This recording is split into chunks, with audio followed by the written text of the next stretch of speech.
So, I'm 23 now. It's weird. It's like getting into these ages of like, you know, into like the early 20s. It's like, it's fairly odd at this point because it's like, I mean, like I'm not a person. I think ever since like when I was 21, not really a person that's cared about their birthday, you know, because it's like, oh, you care about the milestones, but then it's just like, yep, another step forward towards the ditch. But basically, it's weird, and I don't want to come into this video talking about, say, oh, this isn't Z-Tank talking, this is Jesse talking, but the thing is, though, it's like, anyone could probably see that it's like, there's not really a character division between me, my personal self, and this quote-unquote persona that I put on for this channel. It's basically the same person, which I feel like, I mean, I could play characters on this channel, but it'd be, you know, it'd be rather odd. But,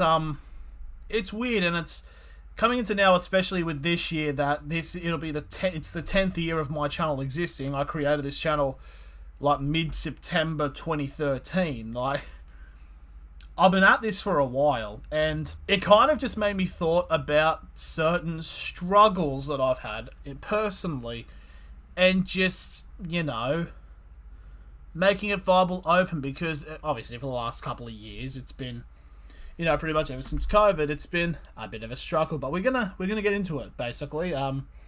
Just talking about life, myself. It's basically probably gonna be the most personal video I make. You know, I don't even know how edited this is gonna be. Probably just I'm not gonna completely post this as, you know, just a raw file, but it will be probably limitedly edited. I mean, my videos don't actually have editing anyways. But, so yeah, this is kind of like an about me or state of the... It's basically like a about me, a state of the channel, my struggle, kind of all rolled into one, in a sense. Over the course of the last couple of years, I've just kind of fallen out with like one subsection of content. It's weird. Especially when it's like repetitive stuff. Like, last year, I just hated doing tipping videos, which is odd. Like, I understand that, yes, they do get, like, regular views and stuff like that, but it's just, I hated the routine of doing it, which I know sounds ridiculous, but, and it was just, I kind of fell out of love. That's why you started seeing, like, random sporadic videos, because it felt like I needed to do something that was different. And it's kind of carried over into this year, but now it's different. It's streams. And I understand that, like, streams are a very big thing for the channel. And for the whole community as well. Because everybody... It's interesting content. It's people, independent people, getting their reactions to matches that don't have any sort of hands involved from any corporate entity. Which is interesting to watch. And one thing that has happened about that is a lot more people are doing it this year, which is fantastic from a community perspective. But from a selfish perspective, it's now like it's now basically an arms race to getting the most viewers, which is how content should be. Because obviously the internet is ever evolving, and especially with YouTube, it is survival of the fittest. And it's just ever since then, it's just I've just fallen out with doing streams. I mean, it's like most of the bits I've kind of haven't really been that well for most of the year. It's like I could probably do one game, and then say if there's like an 8 PM kickoff, I try to do that, and by the time I'm at the end of the first game, I'm just mentally just strained. It's like that kind of energy that I had that for 2021 and 2022 is just not existent. But just trying to get back into it. And also there was issues where basically as soon as streams would start, they would be marked. They would be marked for I forgot what the term is. It's the yellow sign. It's basically saying it's like limited to no ads, which is something that YouTube don't admit, but it actually kind of screws you over in terms of promoting like the stream. So it basically kind of sends you to the back of the line because it's not getting the ad revenue for YouTube and stuff like that, which is understandable. So yeah, that's a bit of an issue, but that's kind of where I am in terms of the state of a channel. But now you want the juicy gossip of me and stuff like that. But so yeah, let's get into my kind of story. Yeah, no, this isn't a piss take. Like, I'm not just making a cheap joke or anything. Yes, I am legally autistic, but basically had it since I was a kid around 3, and it's just, carried on, stuff like that. It like, well, one thing I will say, it's not as hard or as bad as it was. Like in primary school, it was really bad. High school, it kind of calmed down, and now it's only a few type of things that happen. It's like I'm still very awkward in terms of people that I don't know, and like meeting them.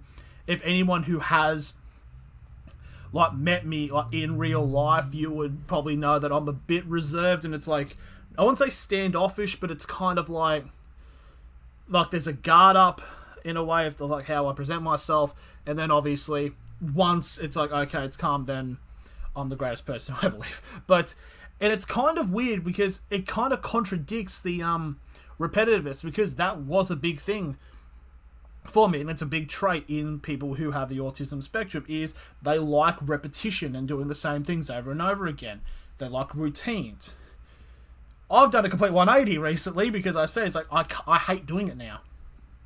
It's like I've completely converted. But yeah, it's weird because like, I know there's the people who have it, like it's relatively common now of people being on the spectrum, but it is kind of odd now that basically it's kind of become the base insult for the internet. Because I remember like years and like in public, is like years ago would have been calling someone gay would have been, which is not good at all, but that kind of just was the base insult to call someone.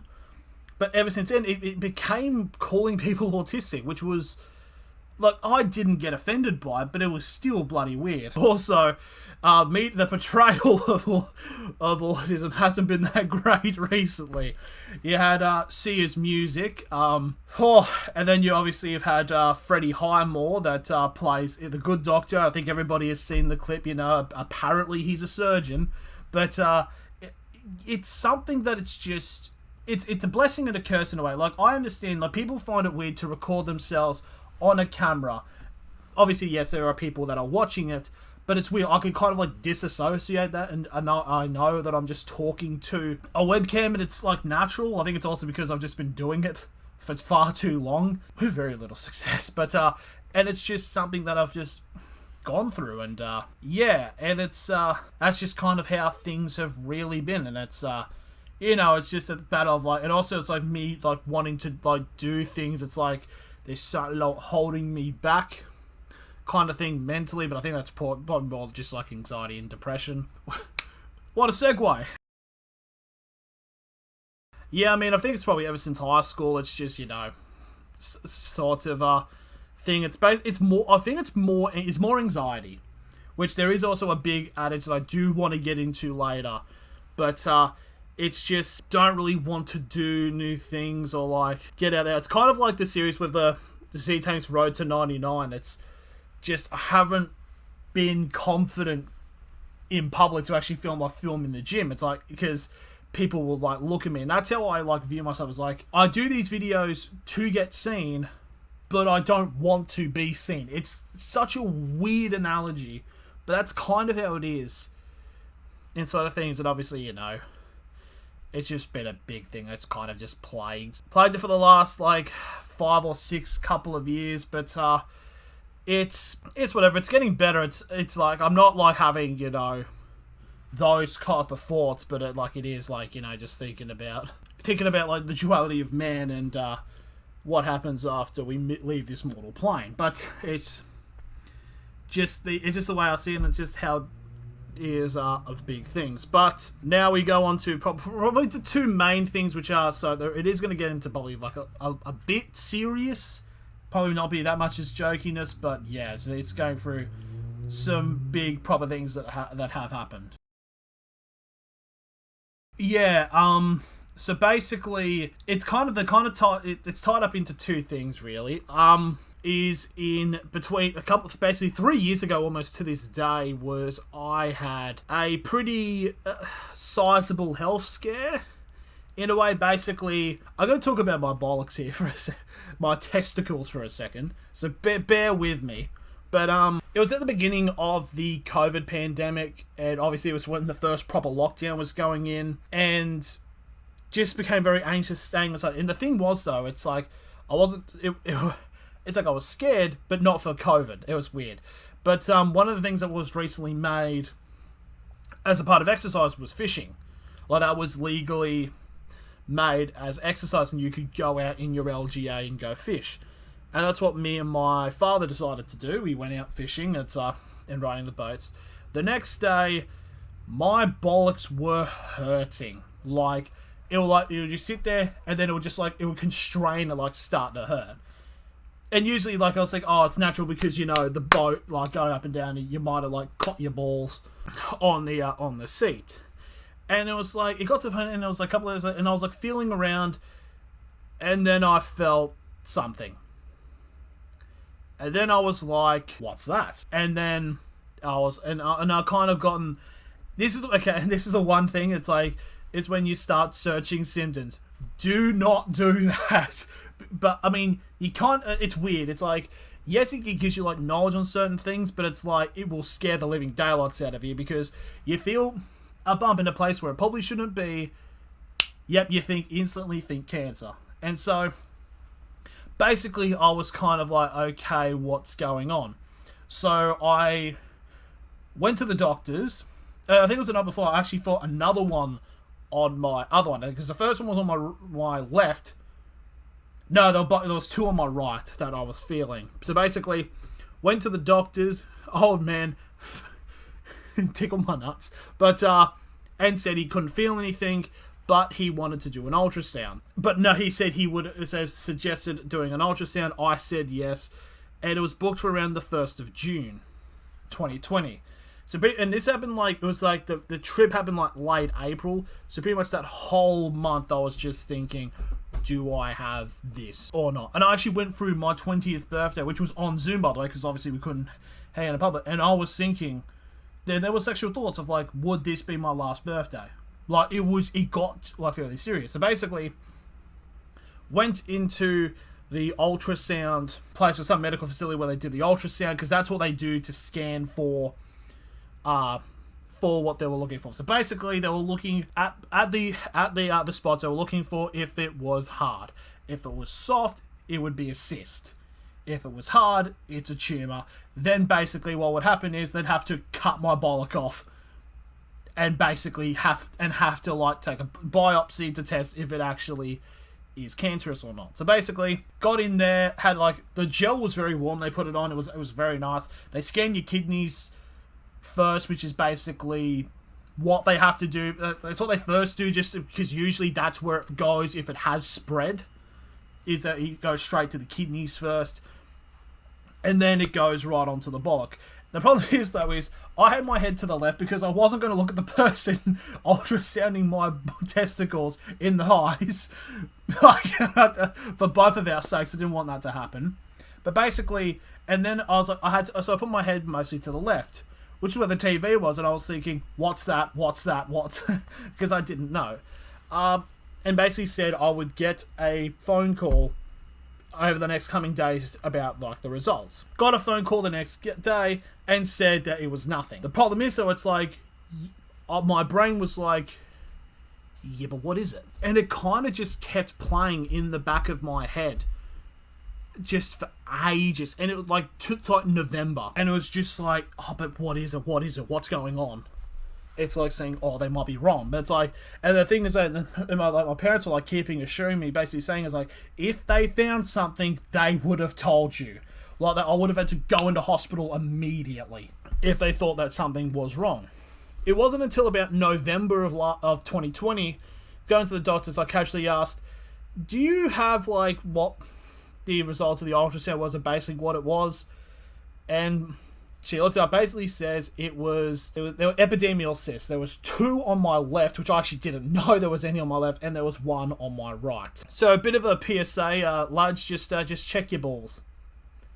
Like genuinely, seriously, you have to do like once a month. You just gotta feel around for some. If something happens, if you feel something, go get it checked. Like, majority of the time it's something, and I feel like especially when it comes to the private area for blokes, they keep that shit quiet, but it's like, just talk. Yes, it's awkward if it's an old bloke who's got a feel around your nuts. Just don't look at him in the face. But that from that whole story, it kind of moves into probably the big thing that has plagued my life, and it is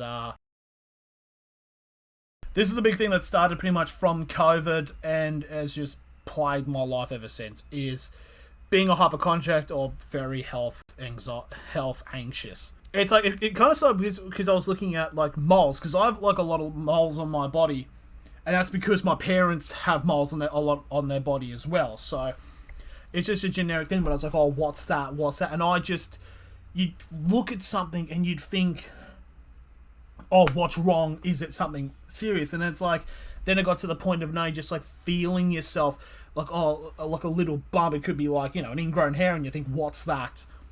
And it's such a commanding presence in your life. You basically become uncomfortable in your own skin, which is probably one of the worst things you could possibly have. And it's just, and it's crippling, and it still very much is, and it's hard, it's hard to talk about because it's like, it makes you sound nuts, but obviously a lot of people have gone through it, and I do understand that a lot of like mental illnesses, especially on social media, has kind of been trivialized. Like TikTok's basically ruined having autism, but it's just basically the constant fear of being sick. One thing that also probably kind of doesn't help is, especially when I'm on TikTok and looking at my For You pages, I keep getting people and like TikToks about people having cancer and dying of cancer, and it's like, the thing with like TikTok's algorithm is it can fucking warp your mind ridiculously. Like if you like one thing and it's like they talk about people like being converted to these absolutely like radical beliefs and stuff like that, and TikTok kind of with their thing actually kind of helps it, and that's what happened with me. So it's kind of like, oh, the universe is saying something is wrong kind of thing. I'm not a spiritual person at all, but it's just something like that, and it's just sickening. It's like and it's like ever since pretty much like the first bit of when COVID started, and that's the thing, I wasn't scared of being sick from COVID. I was scared of being sick from everything else, and that's the weird mental thing. Like I ended up getting COVID in like September 2021. The feeling of something is wrong, and having it last for that long, it's just it's hard, but it's something that you gotta try to battle through and stuff like that. But it's weird and hard to talk about it as well. And it's like, you got to keep like monitoring yourself. And so you can't live your life like it. And that's probably the worst thing about it is, I know that this is affecting me. I'm self-aware about it, but it still affects me. And it's just, it's hard. But I feel like just like, turning of the page, and it's like, obviously it's not going to be like a fixable thing like that, but hopefully as time continues it can slowly not take over my life like it has over the last couple of years. So hopefully that can be sort of done. So yeah, that got pretty serious, but Rugby League round 12, woo! Indigenous round coming up, so I'm going to be focusing mostly on league stuff. I'm excited for this year. Obviously, you got July with the Women's World Cup. That's going to be a big thing. Obviously, the Rugby World Cup later on in October as well. So hopefully we can just continue on and make 2023 a good year. So yeah, this is Jesse, and it's like that Blink 182 song. What's my age again? No one likes me when I'm 23. So nice. But take care.